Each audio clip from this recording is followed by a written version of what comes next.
Straight Talk Faithful, your host, your boy, George Mackay, back in studio, pre-recorded as I always do in these COVID-19 times. Today is a very special day. Today I have one of the hottest stars in wrestling, period, on the show today.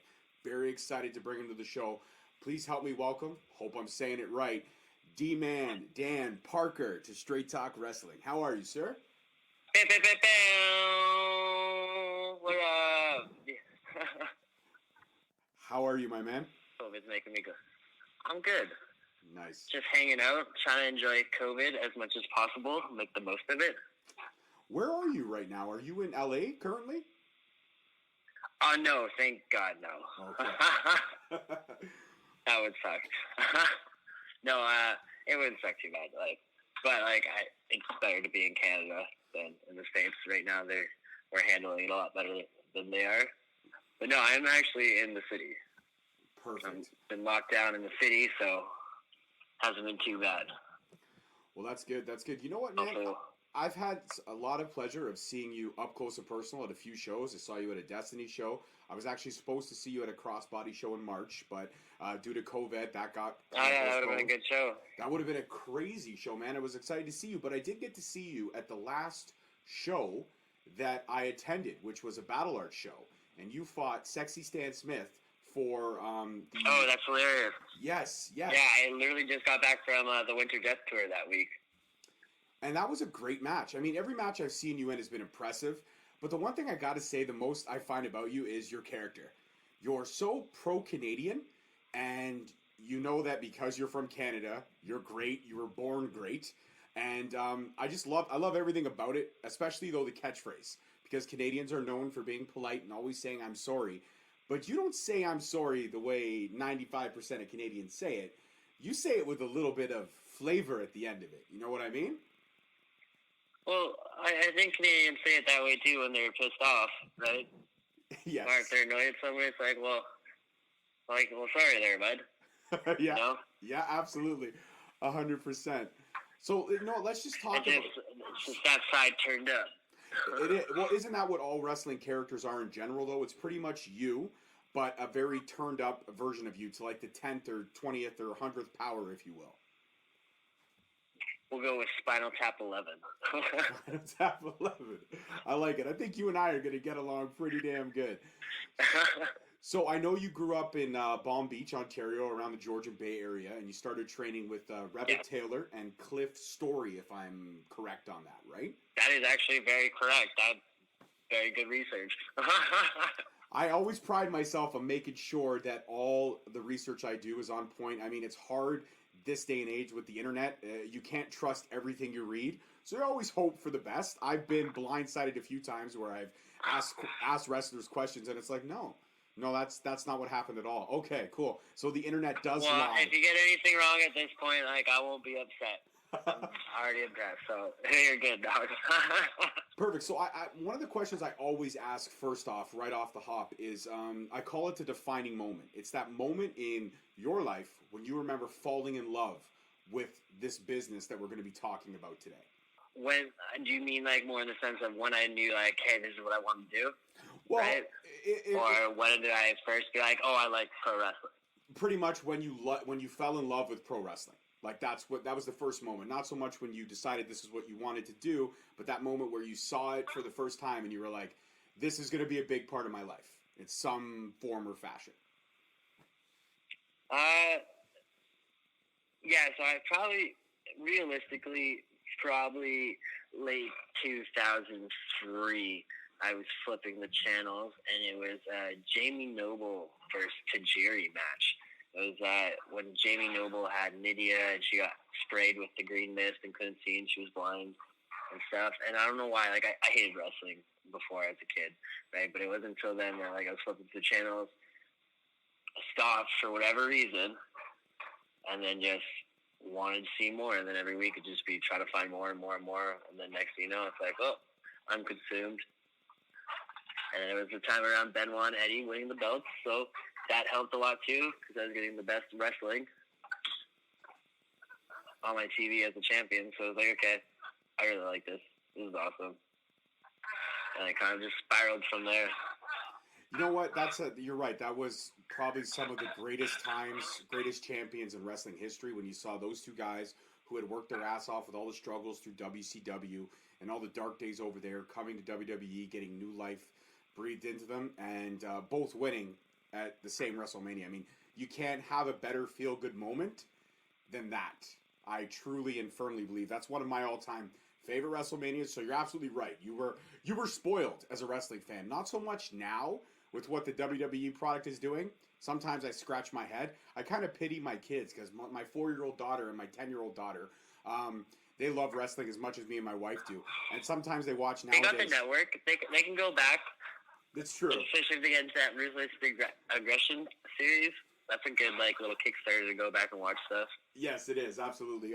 Not so much for my 4-year-old because she's a sponge and everything kind of gets absorbed. So I kind of keep her away from the Attitude Era and Ruthless Aggression.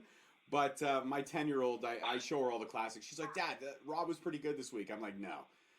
Let me show you a good Raw. Let me show you a Raw that was like, yes, it was all kinds of fire.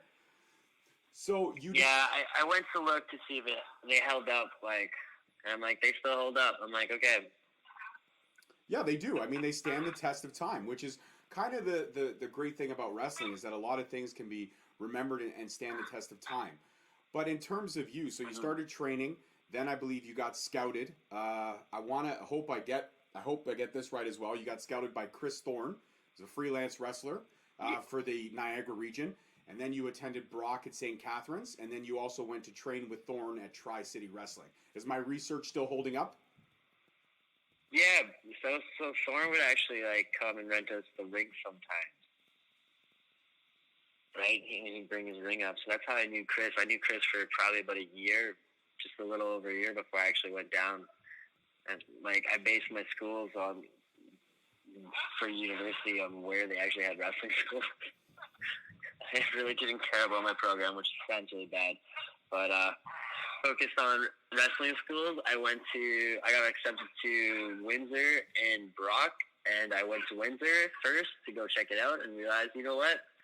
I just don't like this town. I do not want to live here. So then you decided St. Catharines was going to be a good place to call home for a couple of years while you honed your craft. Brock was it. I literally had a show on the Sunday before Labor Day or whatever it was. Chris came down we rented the ring off him. I literally paid him for first and last months for training and stuff, right? My deposit and everything. And then saw him 3 days later after I was all moved into my res. Wow, man, you didn't waste any time, eh? You were steamrolling right from the get-go. Once you realized this was what you were going to do, you were just all in it right from the get. You were all in, literally, from the get-go. Yeah, I like the analogy of there's some people that will tiptoe into the water. Some people will kind of wade in from the dock and stuff, right? And then others will just run completely off and jump in. And then I'm just one of those that if I'm going to do something, I'm going to do it. So I got to commit fully. So I'm just going to run right off and jump right in and give her hard. Well, and you have. You know what, man? I mean, I've getting exposed to you in intimate settings like Destiny and Battle Arts. It's been great, but also catching you on NWA when you've appeared. But one thing I do want to ask about, because you do have a lot of TV exposure and experience, I got to ask, because this is one of my all-time favorite game shows. When you were on The Price is Right, I mean, how surreal was that? Can you talk me through that? Well, yeah, that was actually a really fun thing. So I went with one of my friends from California at the time, and so we went. We actually were supposed to go the week before, but we didn't wake up early enough for it, so we were just oh, okay, we'll try again next week. But I was okay, we have to do it because it was on my. I had a list of maybe 7 things I wanted to do in California while I was there, my first trip, and the first thing on my list was get on a game show, and in brackets was Price is Right. Nice. So we went, we go, they take my phone and everything like that. So we're standing in line, and during the line, they're doing an audition process and all that fun stuff. It's okay, they're scouting people, right? I gotta get on their list. They have a list, right? And you gotta get down the list because they're gonna be looking for you when you get sat down. You can see the talent scouts on the side, the far left side of the stage. So it's not too bad, and I just cheered really loud. Almost lost my voice. Luckily, I did not, and I got called up in time. And it was like, okay, once you get called up, it's go time. But the funniest part was actually, like, in all seriousness, as the girl that I went with, I told her, she's like, yeah, I think I don't know if I'm going to make it. I was like, well, I'm going 100% on the show. She's like, what? How are you so sure? I'm like, honestly, I'm a pro wrestler from Canada. Of course I'm going to do it. I'm not even worried. So the thing that pissed, look, she was super happy that I won and thought it was, like, the coolest thing ever, but it actually pissed her off because she was like, I'm not mad that you won. I'm mad that you called it.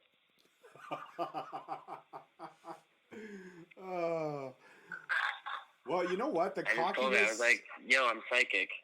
You're psychic, your cockiness. I kind of feel like your character is not just you turned up to 10. I feel like it's you all the time. Like Dman Dan Parker would have called that. He would have been like, hell yeah, I'm going to be on Price is Right. You know who I am? Come on. Well, no, it's just, look, I can honestly tell you I'm actually legitimately the luckiest person, like, I know. Like, even if you ask my parents or my brother, like, they'll tell you I am literally the luckiest person they've ever met. Like, I truly believe I'm the luckiest person in the world.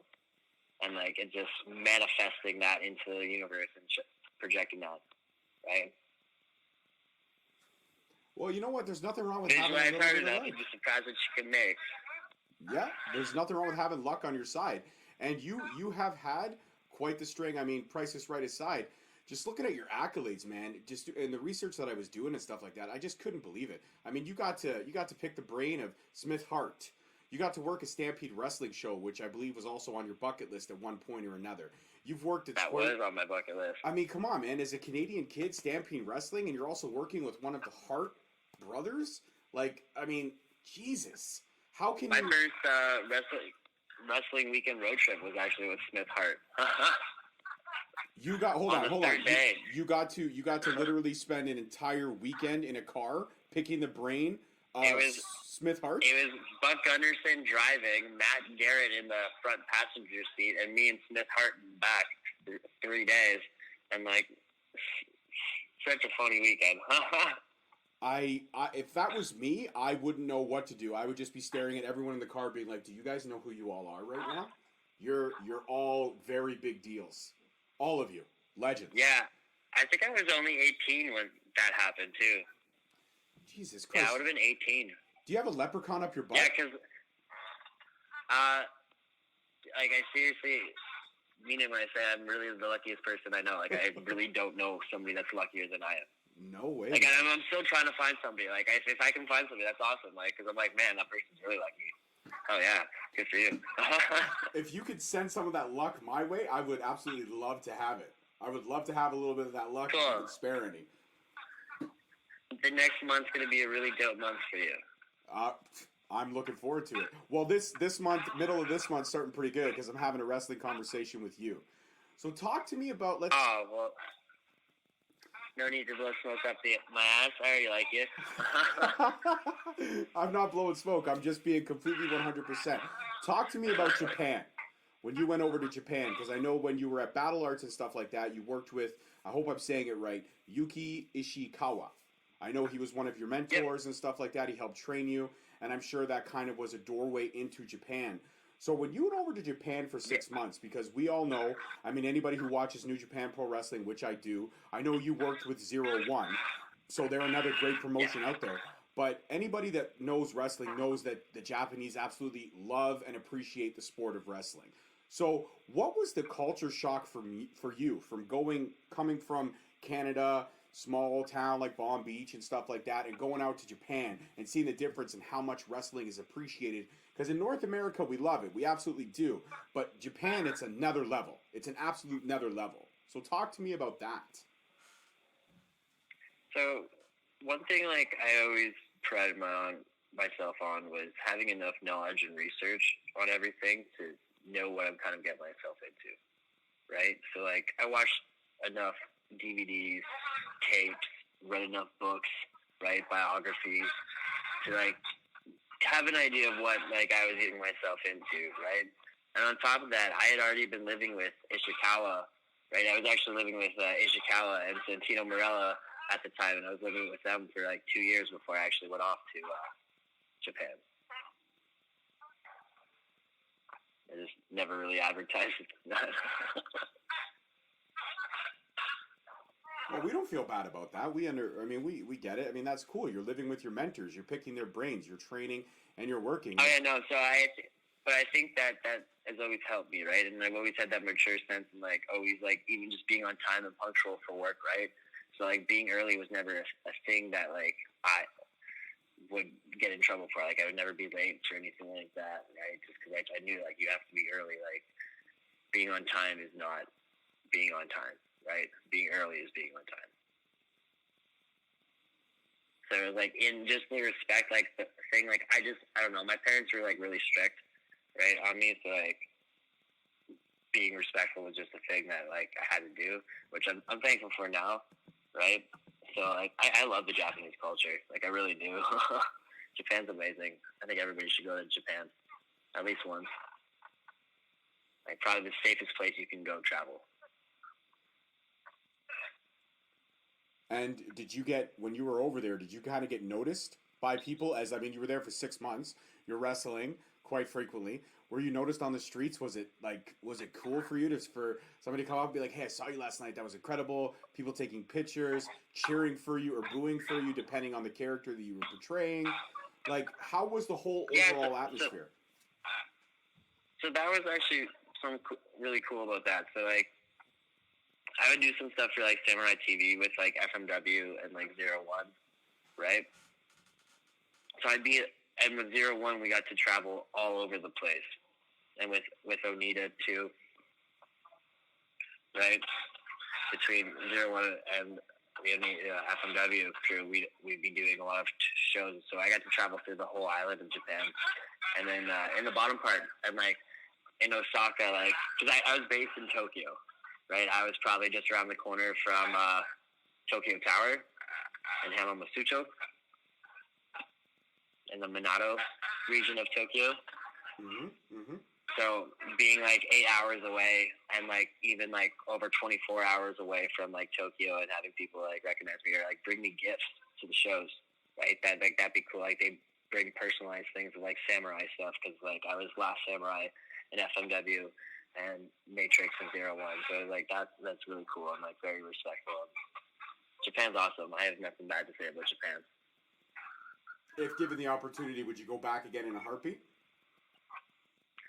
Yes, but I don't think I could commit myself for 6 months straight again. Like I could, like if I had to, right? But I don't think at this point I'd want to go for 6 months straight.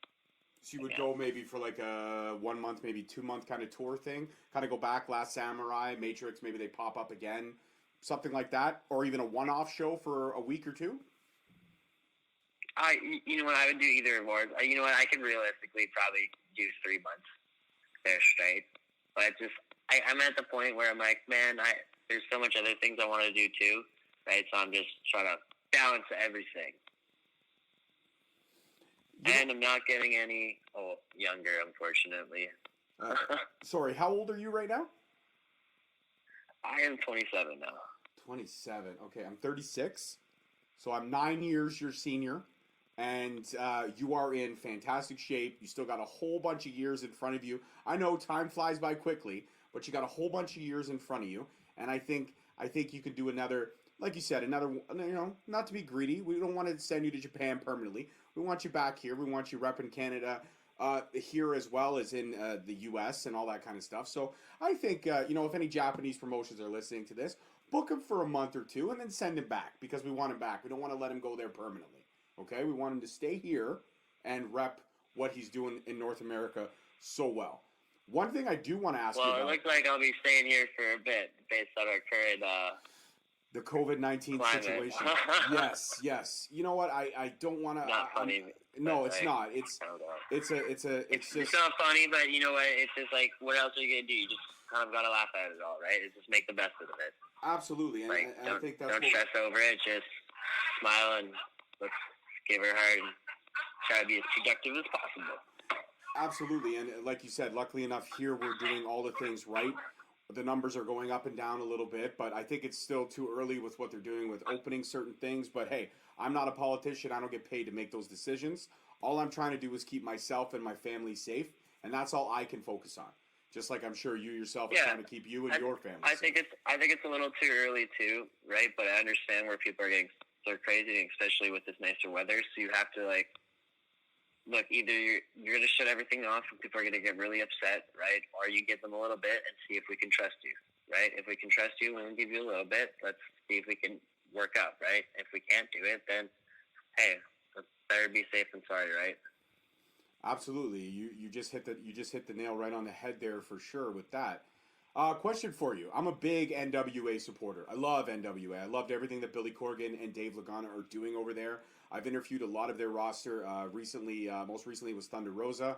But before then, I had the pleasure of sitting down with Sienna for a little bit. I also talked to Zicky Dice.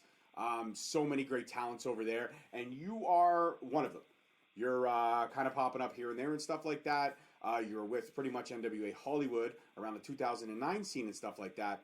But how is it being under, because Billy Corgan has got such a great wrestling mind, very underrated with everything that kind of went down with Impact, which I don't believe was completely his fault. I think he tried to rescue a floundering ship at that point, and it just didn't go so well. But being under the new stewardship of Billy Corgan and Dave Lagana and everything they're doing over there with the YouTube platform and how they're exposing this, they're giving kind of that nostalgic old school feel of wrestling back to us, but with a new updated current flair. What is all that like over there at NWA and what they're doing? Honestly, it's an extremely fun show, and it's an extremely fun taping to be a part of.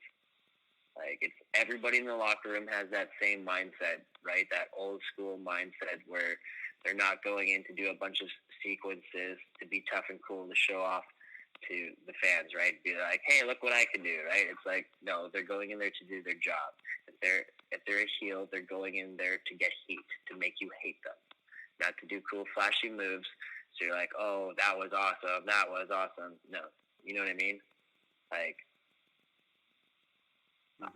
for my moment, I want to have that suspension of disbelief, right?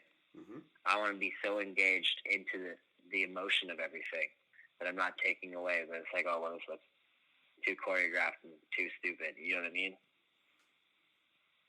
And they tape everything over there in a weekend, right? Like everything's taped in a weekend, pretty much. A couple episodes back to back to back. Yeah, so we'll usually do 3 days in a row, right? They've been doing the pay-per-view on either the Friday or Saturday, and then the next 2 days taping, shooting 4 episodes a day, 4 to 5 episodes a day. So it kind of gets really crunked out all in one shot. And a lot of times I think the best way was what Zicky Dice put it to me was that, man, I won that TV title, and I couldn't tell anybody for like a month and a half because I had to wait for the episode to drop. Yeah. And that's the funny part, right? But I don't know, like, even then with everything that they do with Championship Wrestling from Hollywood as well, right? That's the same way their TV works. They shoot it in advance, right? Usually 2 weeks for the Championship Wrestling from Hollywood show, and then for the Championship Wrestling from Arizona show, they shoot a month of TV at a time, and we'll head off to Arizona for a month, for a day, and then shoot, right? 5 episodes, 4 episodes in a day. That's a long grind, man. Sometimes you're wrestling like 5 matches pretty much back to back to back because you're setting up the weeks. That's got to be a grind to do that, though, right? See, okay. I have a lot of cardio and a lot of stamina, and I'm just, especially if it's something that I'm passionate about, like, I can just go and go and go. Like, people can make fun of me, so if I'm teaching, like, I'm almost like a drill sergeant, like, Nazi style, because I'm always like, okay, again, and again, and again, and then we're going to go, right? Where I'm not, like, necessarily as fun, I'm just a little more serious, right? But could be worse. No, absolutely, 100%. But have you had the opportunity, I'm sure you have, speaking with Billy and Dave and being able to pick their brain, and I mean, I know Billy Corgan has one of, like, I will hope one day to sit down with him for a few minutes, because he has such a love for the business and a passion for the business and a great wrestling mind. But those two guys together, I mean, it's got to be just dynamite. It's got to be lightning in a bottle. You can see the finished product and how well they promote it.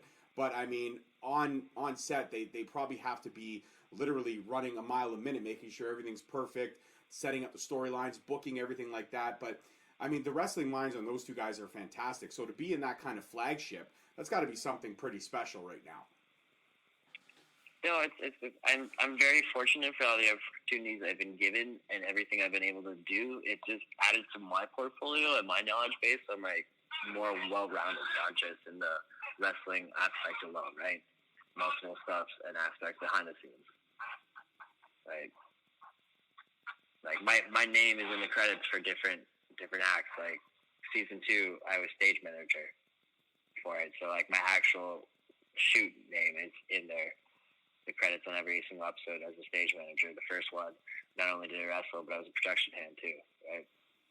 Wow. So you've kind of been honing the craft behind the scenes. So maybe one day we might see your style and flair kind of rub off, come through the camera, right? I mean, next thing you know, you might be directing a couple of the episodes. You're trying to get, I guess you're trying to learn every background piece? Well, that's the thing. You got to kind of be a jack of all trades in this industry, especially today, right? Mm-hmm. Kind of learn as much as you can about every aspect, because it's only going to carry it over to the other aspects, right? Like my stuff about the film and television, like even my education is film and television background, right? So that mixed with my wrestling makes my wrestling that much better on TV, because I know how to work the cameras better. I know what I'm looking for. I know the kind of shots I'm trying to create, right, with everything, and where I'm going to do certain moves and stuff, because how certain camera angle is going to hit it, right? How it's going to capture the fans too, right? So I'm very, very OCD particular about those things, especially when it comes to TV. I think just all the knowledge, especially that I got with the NWA stuff, all the stuff that I got with United Wrestling Network and the Championship Wrestling from Hollywood, it's really allowed me to expand on everything for both in my wrestling and then behind the scenes as well. Like even like mind producing, timekeeping, like I've literally done like I think every job in professional wrestling.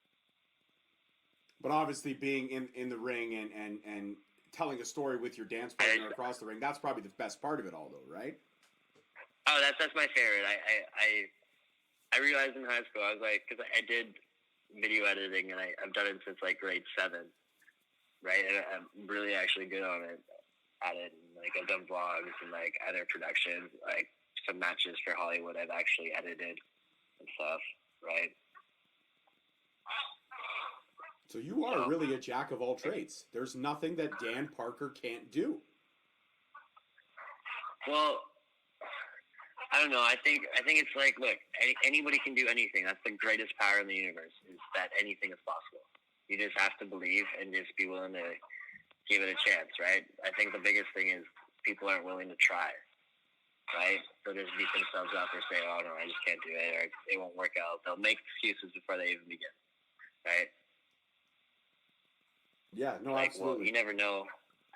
And, like, look, I'll be honest, like, I've done some pretty cool and awesome things in my life, right? And the more cool, awesome things that I do that, like, I would take a chance and, like, holy crap, I can't believe I just did this, the more confidence it actually gives me to go out and be like, well, if I've already done this, well, why wouldn't this work, you know? I think you're one hell of a positive person. I think your positivity is rubbing off on me. I was kind of in a downward spiral every day, didn't have a rough day at work. I'm coming here, I'm talking to you, and I'm feeling inspired. Well done, sir. I think after wrestling, you could be a motivational speaker, given the right opportunity. Oh, what? Well, that's actually funny. I actually was doing a lot of motivational speaking on the CWF, Chris Thorne's Winter Death Tour this past winter time season, February and March, going up to a bunch of the Native communities in northern Canada, and doing positivity, go chase your dream talks, and how being positive and not being a bully can allow yourself to actually be able to accomplish everything you've ever wanted, and how to diffuse bullying in that way with positivity. Wow, that's fantastic. That's there's not much I could say about you, but wow. One other thing I did want. I don't advertise myself really well. If I advertise myself better, more people would know what I do. You know what? I think you don't advertise yourself. It's not a bad thing. You're humble, and your resume, your work ethic, just hearing you speak and how well how well spoken you are. It's an absolute pleasure, and I'm having a blast so far. We got a little bit of time left, so Oh, thanks. one question I do want to ask is, out of all the stuff you've done, all the impressive places you've been, all the amazing opponents that you've been able to face, and they've had the ability to face you, is there any one opponent or any one match you look at from your stuff in NWA Hollywood, NWA, maybe back at Battle Arts when you've come through, Destiny when you were there, anything that you've done in your career over in Japan, if you will, is there one match or one opponent that sticks out to you as when you're either in there with that opponent or when you were in that particular match, you look at that and you say, damn, that was one of my best bodies of work right now in terms of storytelling in the ring? See, I'm like my own worst critic. Like, if like something goes wrong, like I'll beat myself up after like so bad because like I'm such a perfectionist, right? So like, and even then, like when because I'll always try to watch my stuff back. Always, like I hate when I hear people be like, "Oh, I don't watch my stuff." I'm like, well, why the hell do you not watch your stuff back? Like how do you know how to get better? He was like, "Oh, I'm just gonna wing it." I'm like, "Well, obviously that's not working."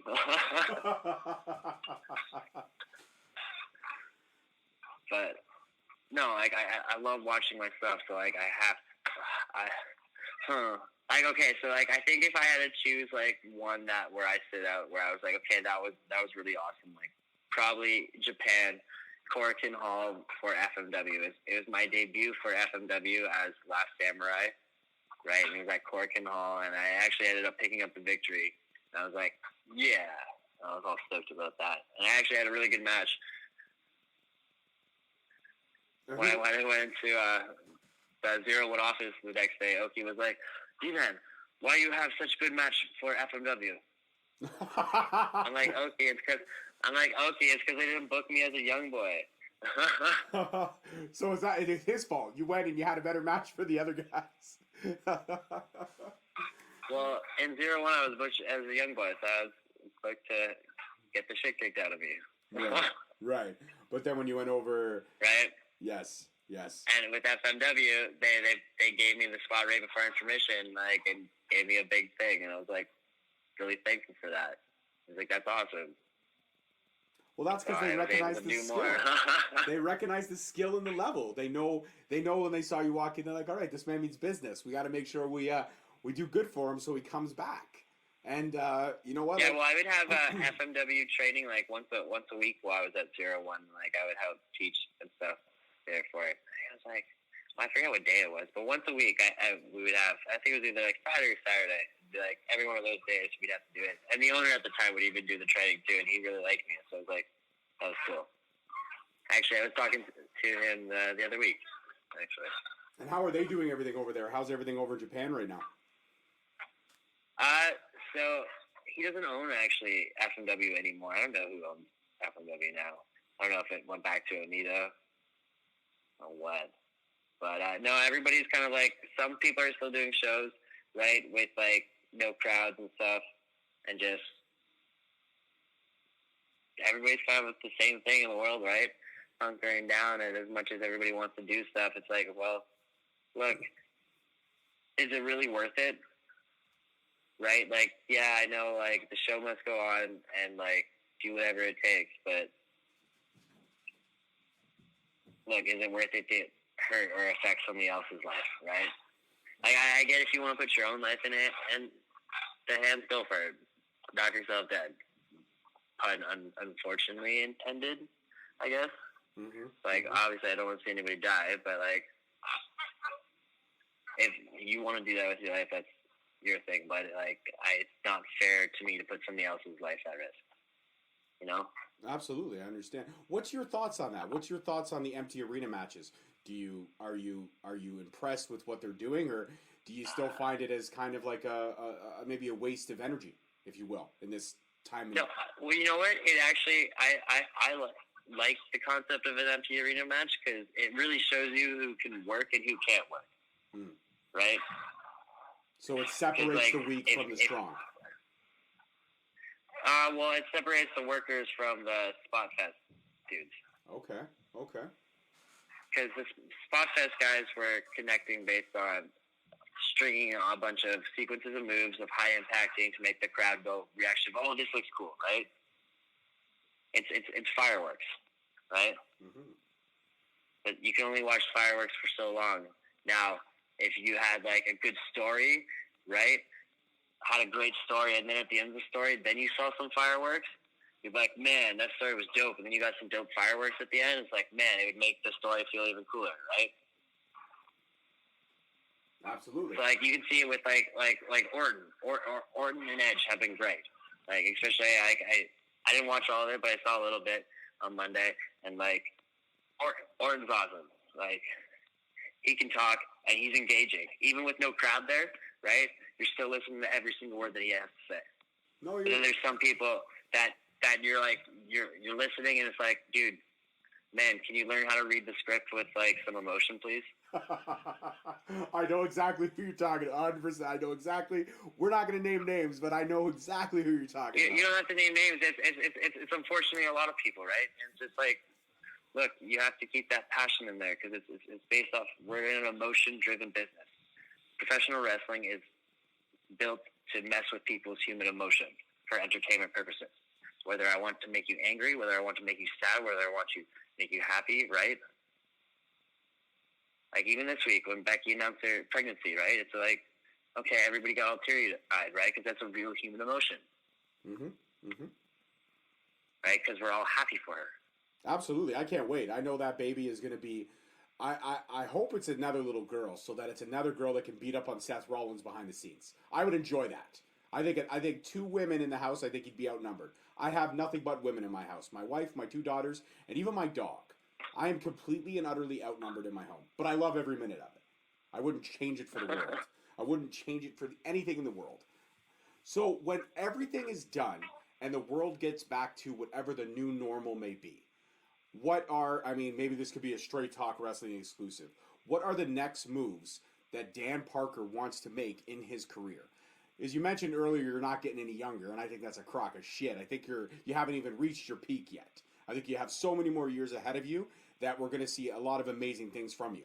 From this point to whenever you decide to hang it up. I definitely don't think I've reached my peak yet. I think I'm getting close. I'm getting closer to it, but maybe not my peak, actually. I make the joke, like, I age like a fine wine. You age like a 1968 rosé, very light, savory, yeah. But it has one hell of an aftertaste that'll kick you right in the teeth. So what are the next moves for you that you want to make in your career whenever the world gets back to the new normal? Well, I hadn't actually told anybody this. Well, a few people know, but like I wasn't really vocal or made it public. But I actually signed with a talent agency here in Canada, so to do more acting, modeling, and stuff like that more. So between that, pro wrestling, heading back stateside, right, back with Championship Wrestling from Hollywood, and do some more NWA stuff, right? So who really knows? Like honestly, like I have things in store. I had things that I did have planned for this year that unfortunately got canceled. Canceled, put on hold, half and half, right? I'll get to it eventually, but I have other goals, like some educational goals I don't want to say, because if I say everybody's going to do this, and I don't want everybody to do this, and that's why I got to keep my mouth shut of what I'm doing, but sometimes it's better to make the moves silently and then, like, shock everybody, like, oh, man, that's a great idea. I wish I would have thought of it. And like, yeah, I know that's why I didn't tell everybody. I want to make it on my own first, then you can have what I leave behind. I like it. Yeah, no, I need every advantage I'm going to take. I'm never going to touch the juice, so I need everything that's going to give me an extra foot up on the competition. Well, 100%, man. And you know what? Like you said, you are one of the luckiest men in the world, but you're also one of the nicest, one of the humblest, and you're an amazing talent. Don't tell anybody. It's going to kill my street cred, dude. Okay, I'm sorry. Okay, you know what? You're a jerk. So I'm sorry, but I'm not sorry. Yeah, I'm a cocky prick. You are. You're a jackass. And then people are going to think I'm approachable, and then they're going to want to talk to me, and I'm like, oh, man. And they're going to be like, not realize, like, don't you realize I hate people for the most part? You know what? You're right. I'm not even going to release this interview now. This is just a waste of time. I'm like, I put on this hard exterior show, so everybody just leaves me alone, and now they're going to come up. I'm like, oh, man, not going to be nice. It's like that Proacti commercial from the 90s. Everybody thinks I eat too many chocolate bars, but I just have oily skin. Yeah. I was like, man, live the gimmick, right? Absolutely. You know what? I apologize. I'm a cocky asshole. I'm a cocky asshole. Awesome. Great. Let's keep it that way. Let's keep it that way. I strike that from the record. Anybody that's listening to this, everything I said was a crock of shit. He's not. He's not any of that stuff. But I do want to take this time out to thank you for being on the show today. And I want to officially let you know. No worries, man. Thanks for having me. No problem. I want to officially let you know you are now a member of the Straight Talk family. You have my number. I have yours. Yeah. Anytime you want to come back on the show, I would absolutely love to have you. Awesome, man. I'll down anytime. Let me know. All right, perfect. And before we go, if you want to shout out your socials to let everybody know where they can follow all the moves of Dan Parker. Yeah, I guess if you feel like following me, you can follow me on Instagram at Dman Inc. Also, you can follow me on Twitter at Dman Wrestling.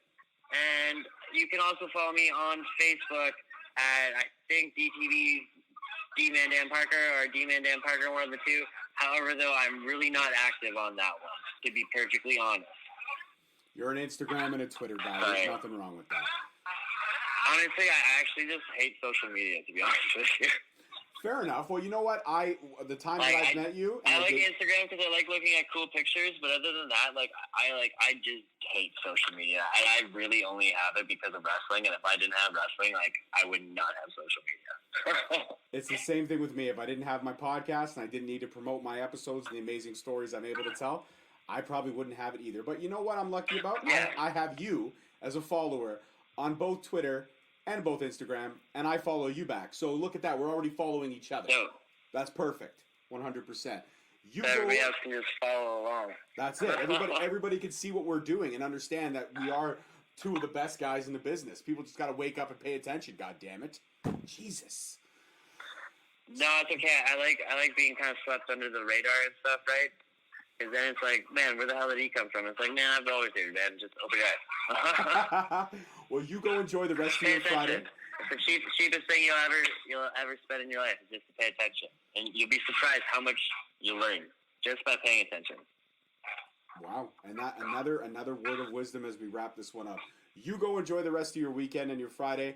Enjoy your long weekend here in Canada. May 2-4 weekend. Yes, May 2-4 weekend. I don't know when this will air, but this is, you can tell we're going into May 2-4 weekend. Unfortunately, no camping this weekend, but hopefully soon. I'm going to go in my backyard later and crack open a beer and just watch the sunset. So I'll be camping from my backyard anyways. Oh, well, cheers, boss. Come by. Enjoy your May 2-4 beer. Yes, sir. Thank you very much. You stay safe, and I will talk to you very, very soon. You too, boss. Have a good one. You too, buddy. Bye. Well, guys, what can I say? Dman Dan Parker. This guy's an amazing talent. If you don't follow him, you probably should. Like he said, the cheapest thing you can do in this world is pay attention. And he is somebody definitely to keep your eyes and ears on for when the wrestling business gets back to normal. We're able to do more shows, more product is able to come out, more events, more shows. Any chance you can get to see him, he is definitely worth a look. As always, I'm your host, your boy, George Mackay. Don't forget to follow the socials. Tell your mother, tell your brother, tell your sister, tell your uncles, tell your cousins, tell your aunts, tell your grandmother. Tell everyone in the world to follow me and keep it up because Straight Talk Wrestling is bringing the best talent in wrestling to you, period. Indie or pro. Doesn't matter. I'm speaking to them all. I'm knocking them all out of the park. And it has just been one incredible, incredible time period. The one thing I can say about COVID-19 is that I've been able to get some really amazing stories locked up because everybody's schedule is freeing up. That's the one bright side I can say about COVID-19. As always, I'm your host, your boy. Tune in next week. Follow the socials. Support. Got stuff on Pro Wrestling Tees. I have not raised my prices like everybody else. I'm still keeping my shirts at $19.99 because I want my faithful to be able to afford everything that I am throwing out there. And all your support means the absolute world to me. As always, guys, stay safe. Peace, love, and wrestling. And I will talk to you guys next week. Peace. Thank you for listening. Tune in next week for another episode on Spreaker, Stitcher, Spotify, iTunes, Google Play, and iHeartRadio. Also follow us on Facebook at Straight Talk Wrestling, on Instagram at Straight Talk Wrestling, and on Twitter at _Straight Talk. And for all our merchandise, you can search us on ProWrestlingTees.com.